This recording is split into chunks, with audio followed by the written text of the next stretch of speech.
यहाँ एक और सुंदर कहानी है जो भगवान शिव की महिमा और उनके प्रति समर्पण को दर्शाती है। यह कहानी भक्त धनुआ और महादेव की है। कहानी भक्त धनुआ का पाषाण हृदय महादेव। एक समय की बात है। एक छोटे से गांव में धनुआ नाम का एक सीधा साधा किसान रहता था। वो भगवान शिव का इतना बड़ा भक्त था कि बिना शिव का नाम लिए पानी की एक बूंद भी नहीं पीता था। लेकिन वो बहुत गरीब था। उसके पास केवल एक छोटी सी जमीन का टुकड़ा था। अनूठी पूजा। धनुआ के पास महादेव को चढ़ाने के लिए न तो फल थे, न फूल और न ही पंचामृत। वो रोज खेत से लौटते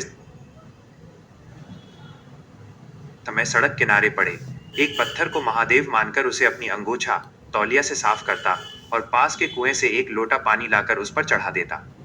वो पत्थर से ऐसे बात करता जैसे वो उसका सगा भाई हो। एक दिन गांव में सूखा पड़ा। धनुआ के खेत सूखने लगे। उसने उस पत्थर महादेव के पास जाकर कहा, तारांकन, हे भोले बाबा, अगर आज रात बारिश नहीं हुई तो कल से मैं भी प्यासा रहूंगा। जब मेरे खेत प्यासे हैं तो मैं पानी कैसे पी सकता हूँ। महादेव की लीला। उसी रात गांव के मंदिर के पुजारी को सपना आया कि महादेव कह रहे हैं, मैं गांव की सीमा पर एक पत्थर के नीचे प्यासा बैठा हूं, मुझे वहां से ले आओ। पुजारी सुबह उठकर वहां पहुंचे तो देखा कि धनुआ धूप में बैठा उस पत्थर को पंखा झेल रहा था और खुद पसीने से तरबतर था। पुजारी ने हंसकर कहा, तारांकन मूर्ख, ये तो साधारण पत्थर है। भगवान तो मंदिर में सोने के सिंहासन पर विराजते हैं। धनुआ ने रोते हुए कहा, मेरे लिए तो यही मेरे महादेव हैं। तभी अचानक आसमान में काले बादल छा गए। पुजारी चकित रह गए क्योंकि मौसम विभाग ने सूखे की चेतावनी दी थी। साक्षात दर्शन। जैसे ही पहली बूंद उस पत्थर पर गिरी, वो पत्थर फटने लगा और उसमें से दिव्य प्रकाश निकला। साक्षात भगवान शिव प्रकट हुए।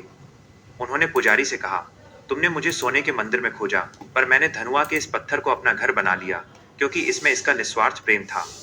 महादेव ने धनुआ के खेत को हरा भरा कर दिया और उसे आशीर्वाद दिया कि जो भी उस स्थान पर सच्चे मन से जल चढ़ाएगा उसकी हर मनोकामना पूरी होगी।